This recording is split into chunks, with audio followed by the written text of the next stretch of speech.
want a war, you're gonna get one. Knock at the doors, the drugs from my generation. I'll take the fall, the saints across the nation. And it's a sex, the gods, the fakes, the frauds, the messing with me. Come on, come on, come on. Let's get it out. To the music, play that fucking music. Listen to my music, yeah.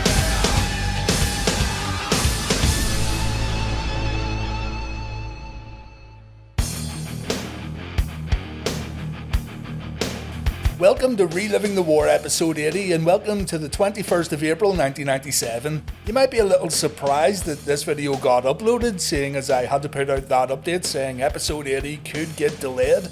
Well, I knew there wouldn't be any house move updates over the weekend beginning on the 19th of November, so I challenged myself to get the Revenge of the Taker and this episode of Reliving the War completed over the space of a few days.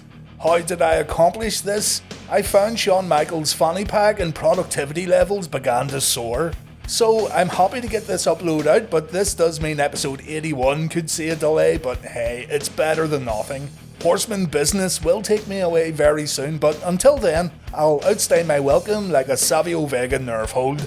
Check out the Revenge of the Taker video if you haven't done so already, and if you're ready to go to War Soldier, then let's get started.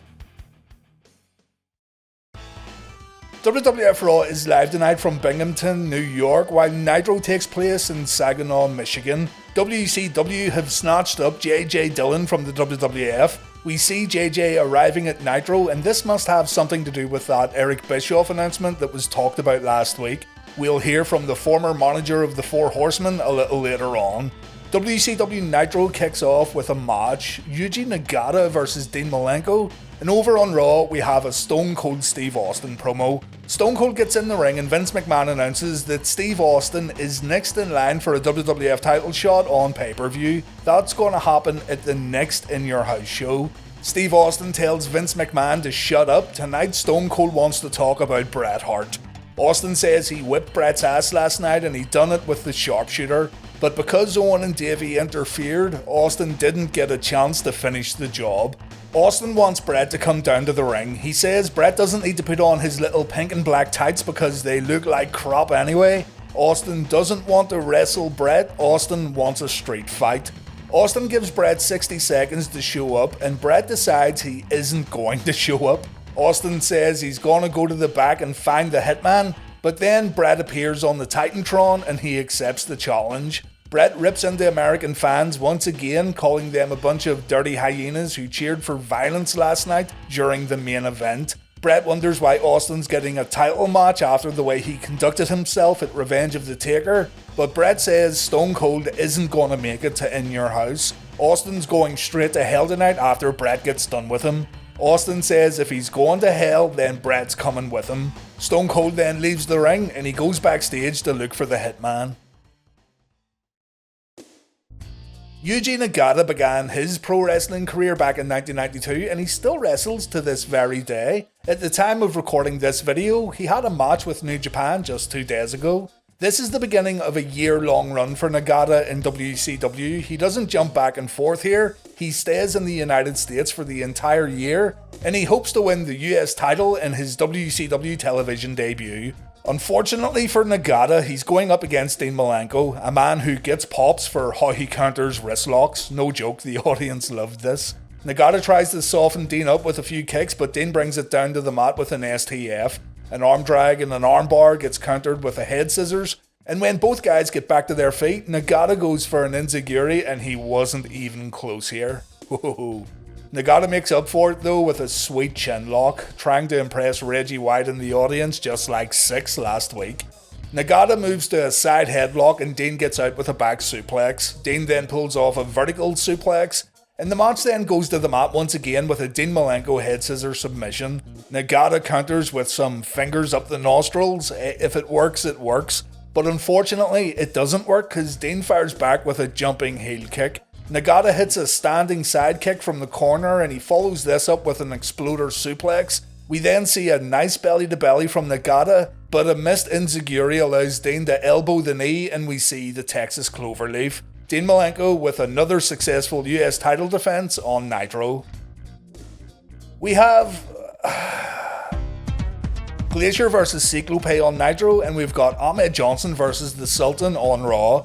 Gonna put the Glacier match off for a moment. He made us wait for months, so he can wait a minute until we look at Ahmed versus the Sultan. Ahmed agreed to face the whole nation at the next In Your House show, and that means this rivalry is going to continue to get built up over these next few weeks. Our match begins here with Ahmed performing a leapfrog and hitting a scissors kick on the Sultan. We see another immediately afterwards, and Sultan replies with a standing sidekick. We then see a kitchen sink from the Sultan followed by a pile driver, and the Sultan then makes Ahmed cry by performing a chin lock. But Ahmed wipes away those tears and we see a sit-out gourd buster from the Pearl River powerhouse. Ahmed hits a spine buster, he signals for the Pearl River plunge, but then the nation show up to cause a distraction. The Sultan takes advantage and Ahmed gets wiped out, but then Ahmed grabs a 2x4 and the nation back off. Ahmed hits the Sultan with the weapon a few times and the Sultan wins via disqualification. Not a lot to say about this one, what you see is what you get. Over on Nitro, actually, let me break out some footage from WCW Saturday Night so you know what's going on. You know that stupid helmet that Glacier wears? Well, seeing as Vandenberg is a collector of oddities and seeing as Glacier deserves it, Vandenberg and Mortis tried to steal the helmet given to Glacier from his Grandmaster Sensei. They unfortunately failed in their mission. Larry Zbyszko explains on Nitro that Vandenberg once worked in a museum in Taipei, but he got fired for trying to steal artifacts. So we're establishing more and more each week that James really likes old shit, kinda like me in these episodes of Raw and Nitro. Now, before we talk about Mortis and Vandenberg showing up to Nitro, I gotta mention the crowd chanting Glacier sucks during the first moments of the match. In the back and a good maneuver. Nice nip, a very disciplined athlete.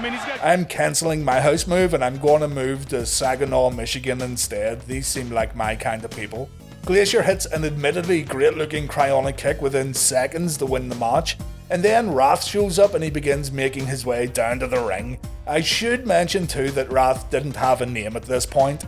Glacier doesn't notice that Mortis has also shown up, and Glacier gets taken out with a standing sidekick. Mortis picks up the helmet and Wrath goes to work on Glacier. The helmet gets handed to Vandenberg, and this turns out to be a great little segment featuring Glacier getting destroyed and his property getting jacked. Absolutely wonderful. Vandenberg also wants Glacier's eye, but unfortunately the boys weren't able to get it. Still, the helmet is more than enough. Mortis and Wrath should now steal Glacier's car, his house, his girlfriend, and his Nintendo 64. Two Nitro matches next against one Raw match. On Nitro we have Bobby Eaton versus Ultimo Dragon and Meng versus Chris Jericho. On Raw we have Bret Hart versus Steve Austin in a street fight. Okay, let's burn through these Nitro matches, but first, Tony Schiavone clears up JJ Dillon's position in WCW. He's the chairman of the WCW Executive Committee. Schiavone confirms that Dillon will address Eric Bischoff's WCW status a little later on. Nasty Nick Patrick then comes out, he's wearing a WCW shirt, and he apologises to any WCW employee who may have been affected by his actions while he was part of the NWO. Patrick says he thought joining the NWO would give a little guy like him a chance to have a voice, but that wasn't the case. Patrick calls out Eric Bischoff for forcing people to do things against their will, going on to confirm that he didn't want to fight Randy Anderson when Randy lost his job. Patrick talks about all the bumps he took and he says after everything that's happened, he's still standing. And if WCW want an official who will stand up to the NWO, then WCW should give Nick his job back. Larry Zbyszko isn't buying it. Our first match was as predictable as they come, unfortunately, and it pains me to say that, but Bobby Eaton's best years were past him here while Ultimo Dragon hadn't even reached his prime yet. As good as Dragon was though, Sonny Ono still felt he needed a little help, and he only goes and pulls off a fucking flying kick from the apron that knocked Eaton into the guardrail. We then see the Dragon Steiner and the Dragon Sleeper. Bobby Eaton tops out. Dragon is still the TV champion. Speaking of the TV title, Steve Regal comes out afterwards and he confirms he's getting a title shot at Slamboree. Regal says Americans don't have much luck against the Japanese, and American wrestlers seem to be having a tough time trying to beat Dragon, so they need to rely on his lordship to bring the belt home, even though Regal's an Englishman. Meng vs Jericho was up next, and that means the Meng manly meter makes its return. Chris Jericho has done some manly stuff, no doubt. He's also done some not so manly stuff. So I asked you guys where we should place Chris on the meter, and as expected, we have a mixed bag.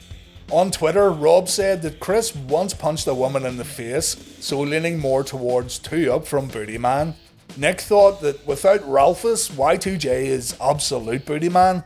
Russ and John reminded us that Chris squared up to Brock Lesnar and Bill Goldberg for realsies, so this means he ranks high.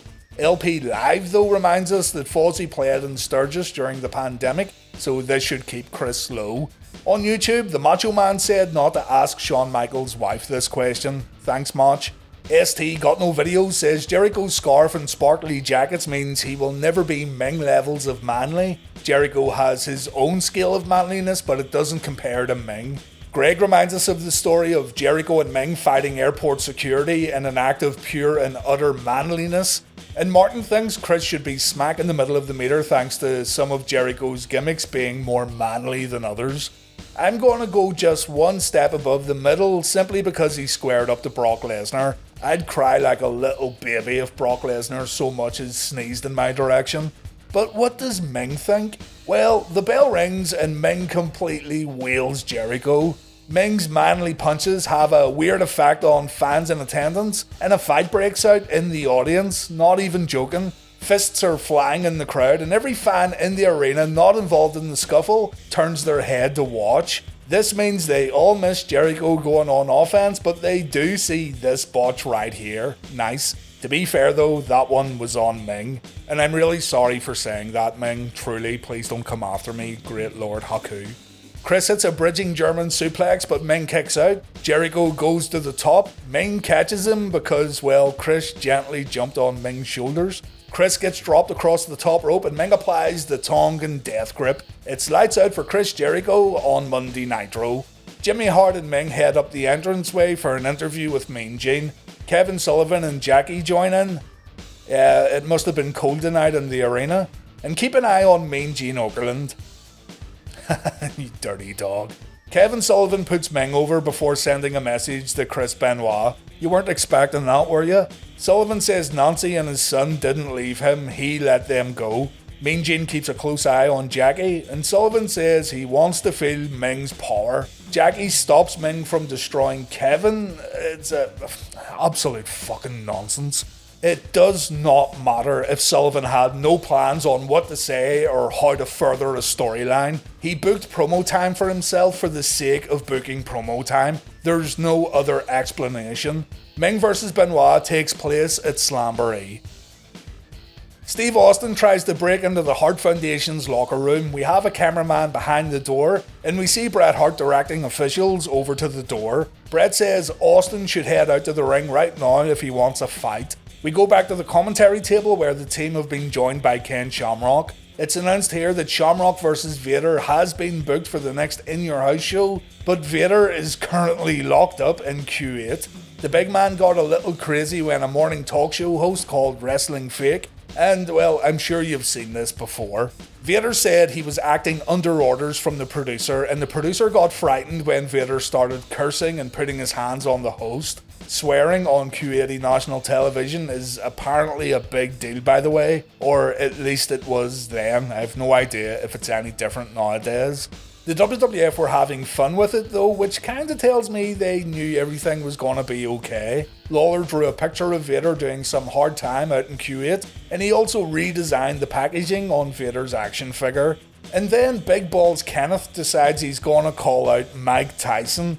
Shamrock says Tyson is just another bully like Vader. People have asked him over and over again who would win in a fight between Tyson and himself, and Ken says he knows who would win. On national TV then, Ken throws out a challenge to fight Mike Tyson. Ken says it would have to happen in a WWF ring. And Ken also says he'll show Mike what real hard time looks like if he accepts the challenge. Jerry Lawler says Shamrock would have no chance against Tyson and the two have an argument, and it ends with Steve Austin's music playing in the arena.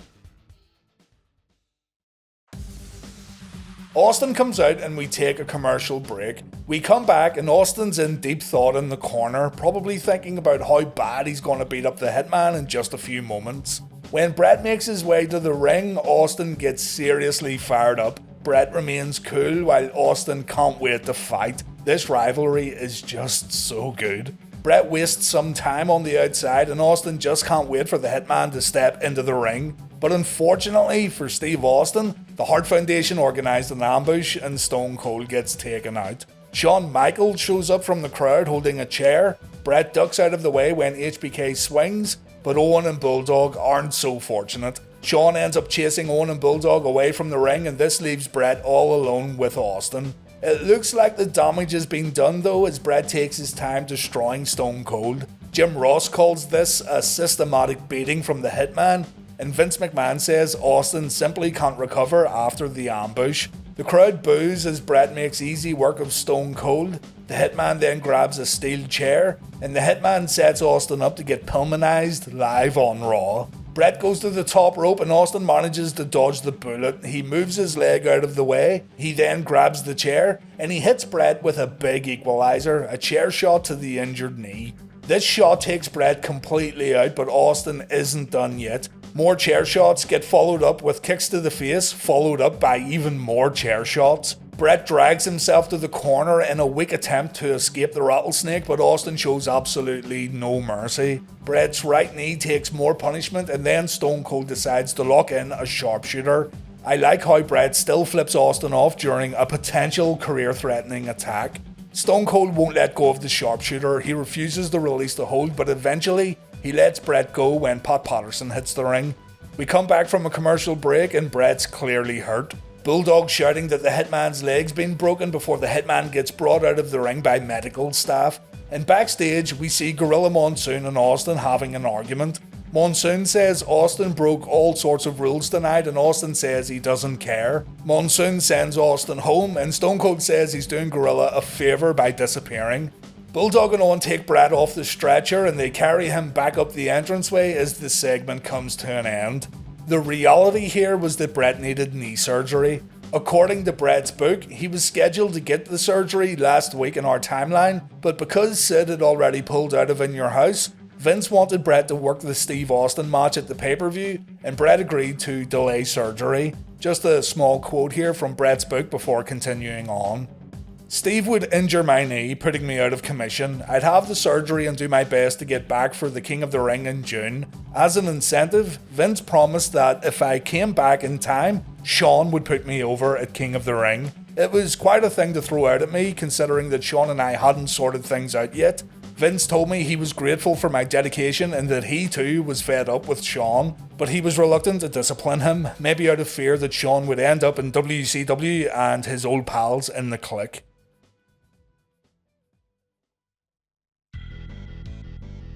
The Public Enemy took on the Steiners next on Nitro, and James J. Dillon delivered his announcement, while Tiger Ali Singh made his Raw debut in a match against Salvatore Sincere. Public Enemy made their way down to the ring, but the Steiners ended up fighting Conan and Hugh Morris backstage. The Dungeon of Doomers got taken out. The match then took place in the ring, but Conan and Morris came back for more, and the referee threw the match out. Public Enemy ended up helping the Steiners beat up the Dungeon of Doom.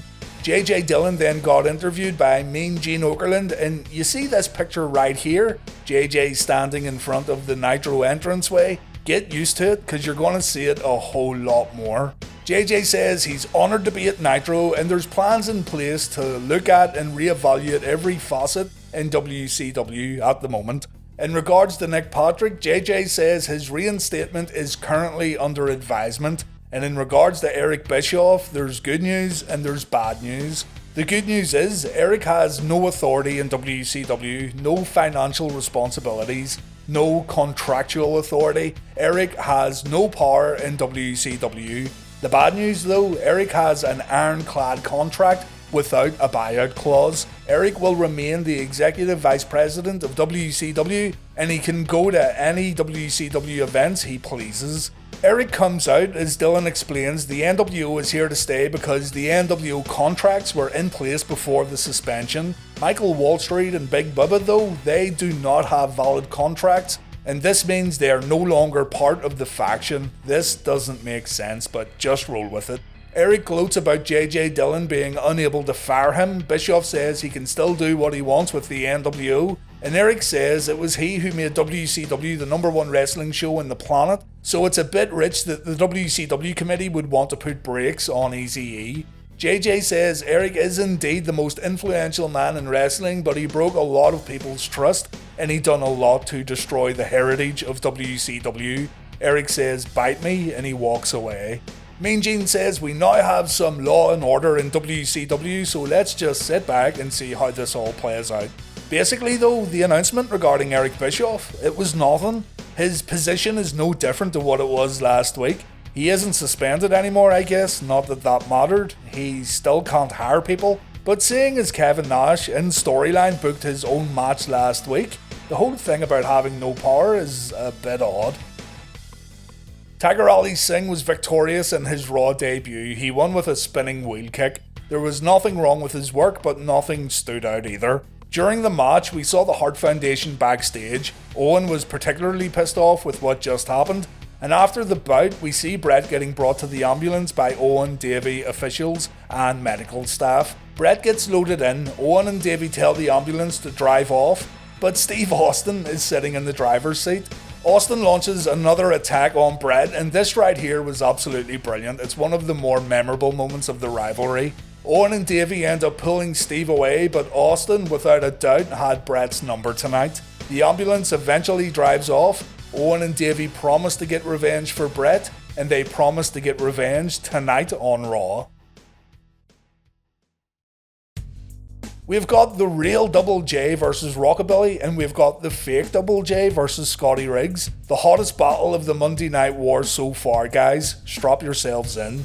You know, with Jesse James taking With My Baby Tonight for himself, it would probably be a good idea if we gave the fake Double J his own remix, one that really suits his character.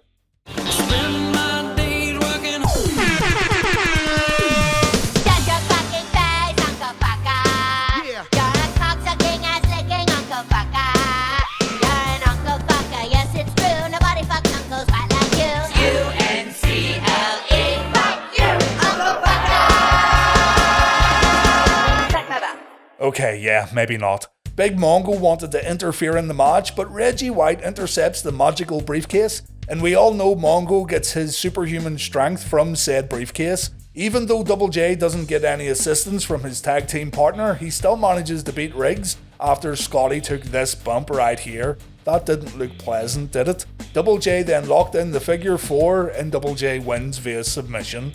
Over on Raw, we had a Revenge of the Taker rematch, Rockabilly versus Jesse James.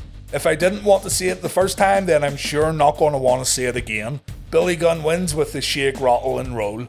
Jesse James attacks Rockabilly afterwards, so Honky Tonk Man whacks Double J with his guitar, and James totally deserves it too for being a sore loser. You hear the term booking yourself in a corner quite a lot in wrestling, but this is a perfect example right here. The WWF now had to showcase Rockabilly after the long build-up, but thankfully this stuff doesn't last too long. Long enough though to get annoying. I can't wait to skip the rest of Rockabilly's matches. The WWF only has one match left, but it's a long one, so things don't really sync up well for our head-to-heads this week, but let's just pretend they do. Next we have Rey Mysterio vs Syxx on Nitro, and the WWF gives us a backstage HBK and Stone Cold bit along with a quick Mick Foley interview. During the Nitro entrances, Tony Schiavone says it'll be Hall, Nash and Syxx taking on Piper, Flair and Greene at Slamboree. Scott Hall still isn't at TV, but we assume he'll be back for the pay-per-view. Kevin Nash brings Syxx to the ring tonight, and this is the big main match of Nitro this week. There's a DDP versus Psychosis match coming up, but it's seconds long. Mysterio pulls off a nice headlock takedown at the beginning of the match, and Syxx looks surprised. Mysterio catches Syxx with a drop toe hold followed by a headlock. Syxx gets up and Rey lands on his feet when Waltman throws him over his shoulder. Rey then smacks Syxx across the face in an act of defiance, and Bobby Heenan says Shawn may only have 6 teeth after that slap. Rey then hits a head scissors takedown, and Syxx is being totally out-wrestled here. Finally, Syxx gets a bit of offense in when he throws Rey into the air, allowing Mysterio to crash to the mat. Syxx pulls off his corner kick combo, and we see the Bronco Buster immediately afterwards. Syxx then cheats by using the ropes for extra leverage during an abdominal stretch, and Nash distracts the referee so Waltman can hip toss Rey over the top rope. Nash stalks Mysterio on the outside, but Rey gets back into the ring unharmed, and he dodges a corner attack. From here, it's all Mysterio as Syxx takes a Hurricane Rana. Rey then jumps from the top and he lands another Hurricane Rana that sends Syxx to the outside. Mysterio then performs a senton. It was all going so well until Kevin Nash jumped in the ring and he took Rey out with a jackknife. The referee didn't see it, he didn't hear it, nor did he feel Rey getting slammed to the mat somehow. Syxx jumps back in and he wins the match with the Buzz Killer. JJ Dillon brings security down when Syxx won't release the hold. Waltman gets a little frisky with one of the security guys, as you can see right here, and JJ warns Nash and Syxx that this kind of stuff won't be tolerated anymore. The NWO don't seem to care. Rey gets stretchered out and put in an ambulance. He better watch out though, Steve Austin might be sitting in the driver's seat. Speaking of Steve Austin, Shawn Michaels confronts the Rattlesnake in the locker room, and the short of it is Steve Austin didn't want any help tonight, and Shawn says he wasn't trying to help Steve, he was trying to get his hands on the Hart Foundation. HBK doesn't care what happens to Stone Cold. Monsoon warns Austin that he's close to losing his wrestling license, and Austin says Shawn is close to losing his mind. There's no resolution here. Both men continue to argue while Monsoon tries to keep everyone calm. Someone left a message on the wall though. You want, you deserve. Why? Vince McMahon wonders why Steve Austin wouldn't accept Shawn's help. After all, this is Shawn Michaels, he can do no wrong in the eyes of Big Vinnie Mac. And JR explains that Austin was probably offended that HBK thought he needed help. Lawler called Steve an idiot. Mick Foley then cuts a promo. Paul Bearer got his face melted last night and Mankind says the flesh was hanging from Paul's handsome face and being held together by his very own hands. Mankind said not one whimper was heard from Paul when he got to the burn unit. Paul was very brave, but thanks to The Undertaker, Paul is now disfigured just like Mankind. Mick tells Paul to get well soon as The Undertaker's gong goes off in the arena. It's time for the Raw main event. The Undertaker vs Triple H is up next on Raw, while the NWO cut a promo on Nitro. We also have that Psychosis vs DDP matchup. This promo is a direct reply to what Flair and Piper said last week about how they laid the groundwork for future generations and how they paved the way for young stars to make names for themselves in pro wrestling.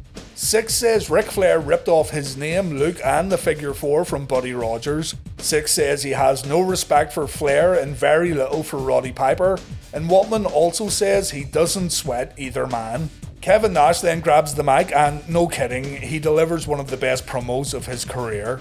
Nash says if Piper had one last synapse firing in his brain, he'd be in a coma, so he doesn't think much of what Piper said last week.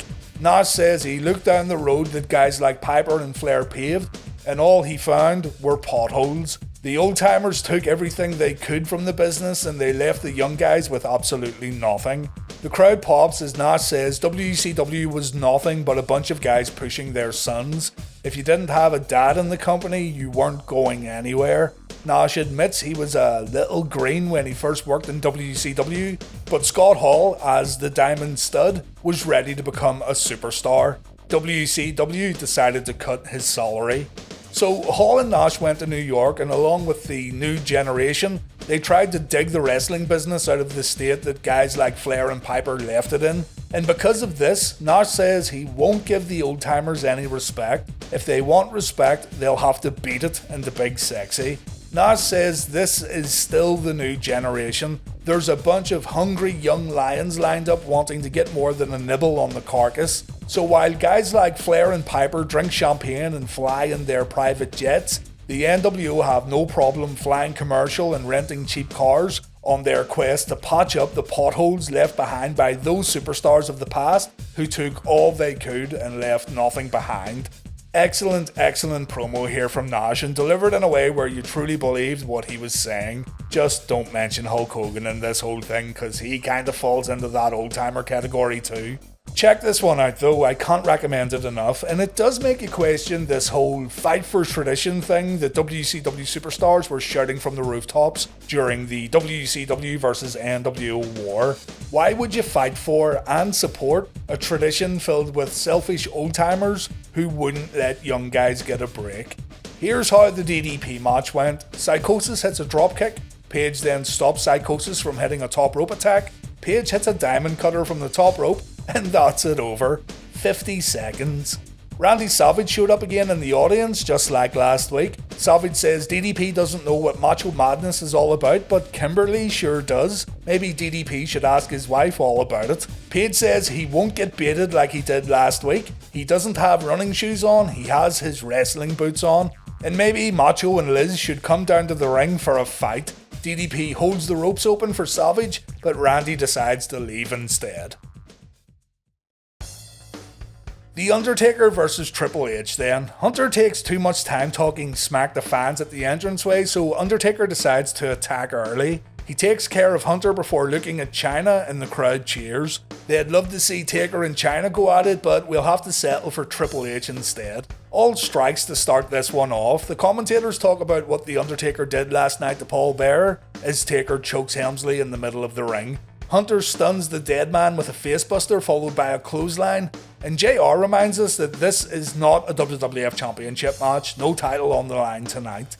Hunter stays in control for a few moments, but a corner boot puts Helmsley back in his place. Chyna watches on as Taker performs old school, and Taker performs a crucifix pin that Triple H breaks by getting his feet on the top rope. The match goes outside for a moment and Triple H gets rocked on the ring steps, but he recovers quickly back in the ring and Triple H goes on the attack. Jim Ross then says that Mankind is missing backstage. No one knows where he is.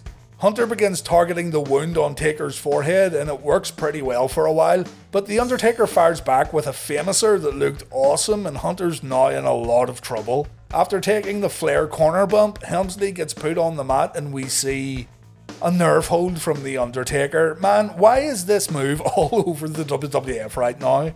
Hunter throws Taker out of the ring, the champ gets rammed into the ring steps, Hunter restores balance with a devastating chinlock, and just before we go to commercial break, we see Goldust and Marlena sitting in the audience. Goldust is not wearing his face paint. We come back from commercials and The Undertaker has enough of Triple H's shit. Helmsley takes a series of right hands with the last one sending him over the top rope. Taker pretty much has this all wrapped up, but then Mankind shows up on the entranceway with a blowtorch. Taker doesn't complete the chokeslam on Helmsley. He notices Mankind coming down to the ring, and Vince McMahon says this has now gotten way out of hand.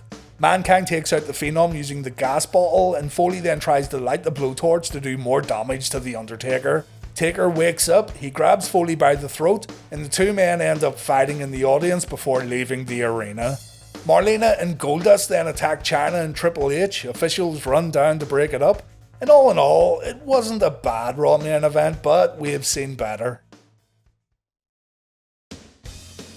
We end our shows this week with promos. Steve Austin has a few things to say on Raw, while Piper, Flair and Greene close out Nitro. I forgot to mention too, Hulk Hogan cut a pre-recorded promo earlier from the set of his latest Oscar-worthy movie, Mackenzie Island.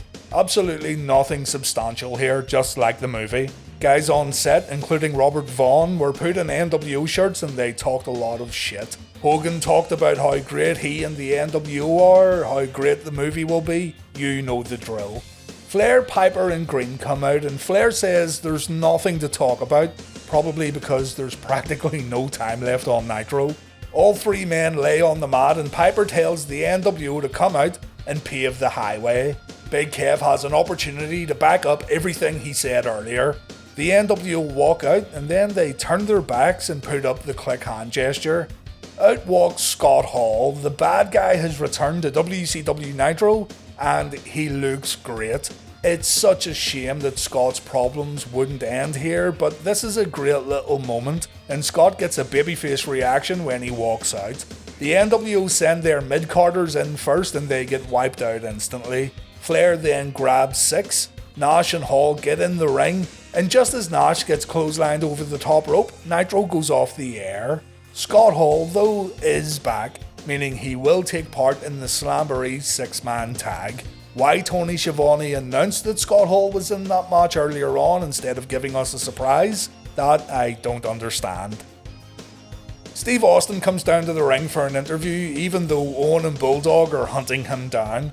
Vince says that Steve has had a very interesting 24 hours where he beat Bret at In Your House, he then becomes #1 contender, and he sends Bret to the hospital tonight on Raw. Austin says he done exactly what he said he was going to do, send Bret back to Canada, and Austin doesn't know why everyone's so happy because no one helped him in whipping Bret's ass last night or tonight.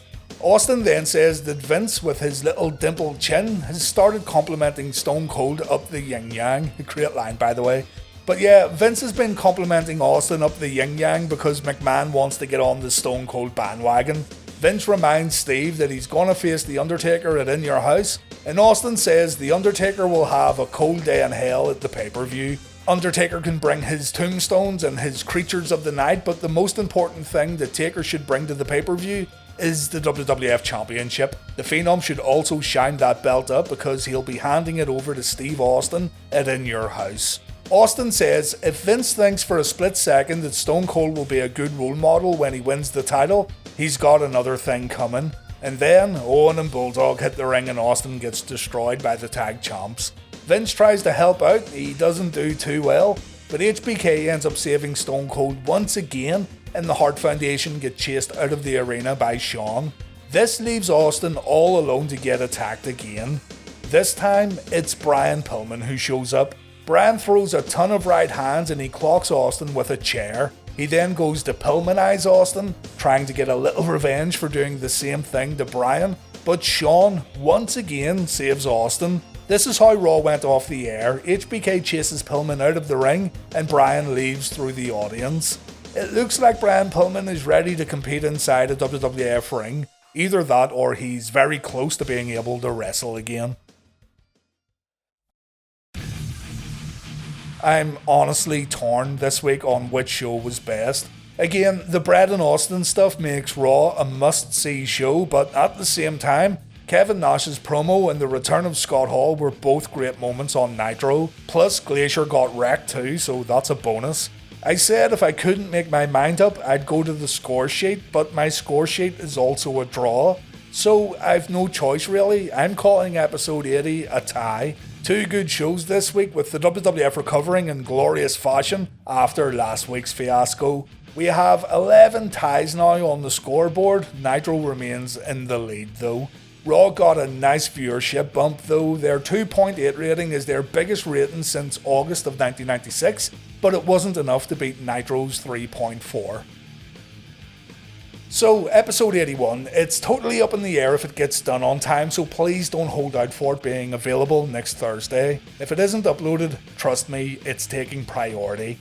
We're going back to old school rules too, because Nitro was only 60 minutes long, thanks to the NBA playoffs. So we'll do it like we used to, where we look at the unopposed hour before comparing both shows. Piper and Flair want to fight the NWO next week on Nitro.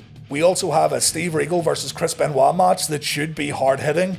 And over on Raw, Owen Hart gets a shot at Rocky Maivia's IC title in a match the King of Hearts dedicates to Big Brother Bret. Episode 81 is going to be available as soon as possible, guys, and I hope to see you all again. Thank you very much for watching, and take care.